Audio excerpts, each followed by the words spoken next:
what's up? Damian here. Welcome to the Virtual Deal Factory Daily inside thevirtualdealfactory.com. I'm a little flustered. Oh, by the way, what am I going to do today? I'm going to talk about an important question that tons of investors... Did you just see Starbuck run?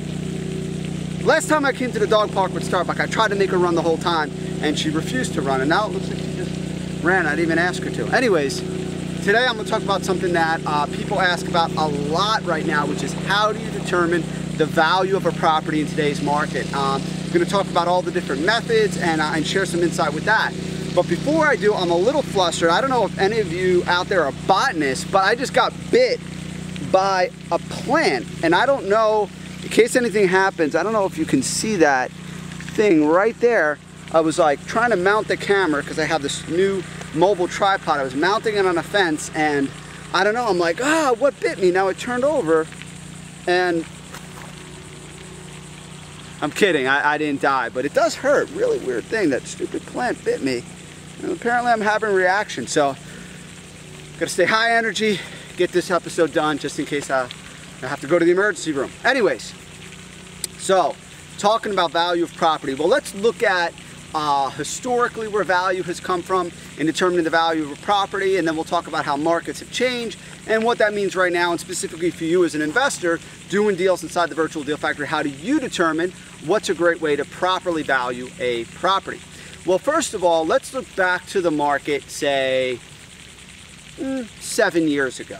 Okay, 7 years ago, the big thing was, and I know this term is still around, but the big thing, and honestly a decently fairly way to evaluate property, was something called CMA, Comparative Market Analysis. Now, what a comparative market analysis would do is it would say, for example, let's say you had a property on Main Street that was 2 bedrooms, 1 bath, and 1,000 square feet. Comparative market analysis would look at other properties that had recently sold that were similar to yours. And similar how? Similar in location, similar in size, similar in number of bedrooms and bathrooms, and then also, most importantly, similar in terms of date.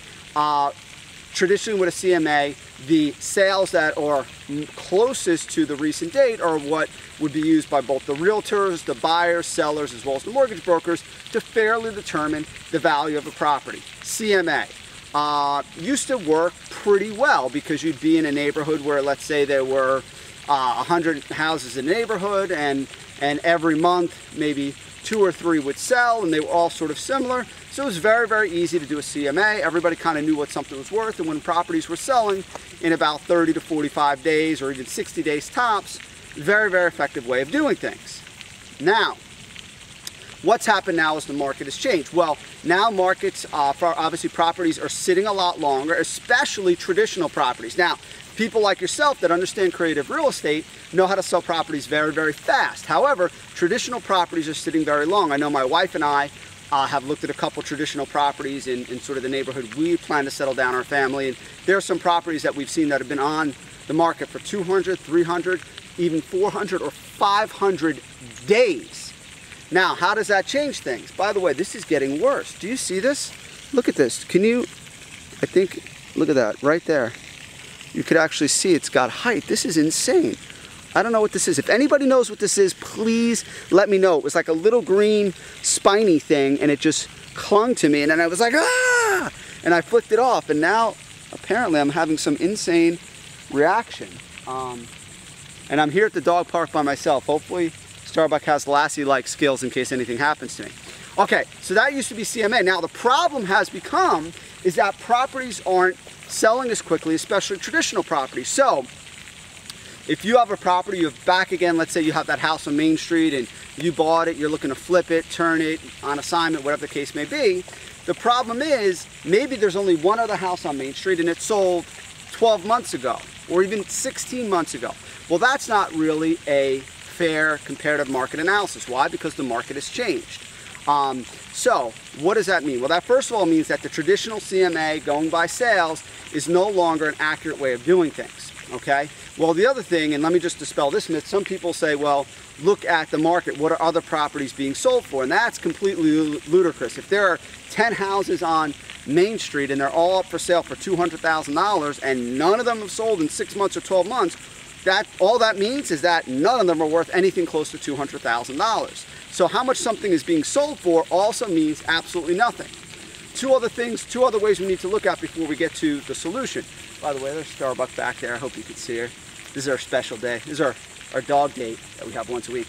Okay, so two other ways. One is historical costs, meaning how much did somebody buy the property for? A lot of people try to get into historical costs, especially historical costs, especially homeowners will do this, who overpaid and bought at the top of the bubble, and they'll say, well, I bought this house for $600,000 and I put $100,000 into it. And it's like, well, I'm sorry for the way the market turned, I'm sorry for your situation, but your historical cost means nothing to me. It might mean something in terms of whether you do a short sale or traditional purchase, but your historical cost means nothing. Why? Because who cares how much you bought something for? All you care about is what it's worth today. And I want to dispel one more thing that I think is completely off in terms of valuing a property, which is something called replacement costs. A lot of times when you hear realtors do this, there'll be, again, let's go back to this imaginary Main Street where there are 40 properties for sale and they're all sitting on the market for $200,000 and nobody's selling anything, and somebody will say, well, this is $50,000 below the replacement cost. And that means that hypothetically, if you were to buy the lot, buy the building, build it from scratch, it would cost you X amount of dollars. In this case, it would cost you $250,000. And they'll say, well, this is $50,000 below replacement cost. And again, my response to that is, who cares?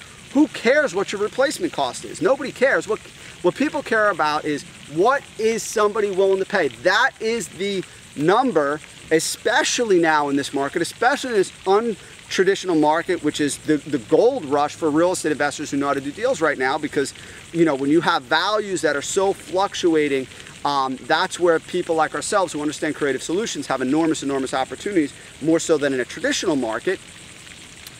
What matters is what somebody's willing to pay. Now, okay, how does that help me, Damian? Well, what you really need to do is you need to look at, again, this is why it's so important to hook up with investors and hook up with buyers and understand what people are willing to pay, even if it's on a rentable basis, even if it's a lease purchase option. Perfect example, in my community has everything from condos up to big, giant, 5,000-6,000 square foot estates, but they have the whole range of properties. They have some very cost-efficient condos.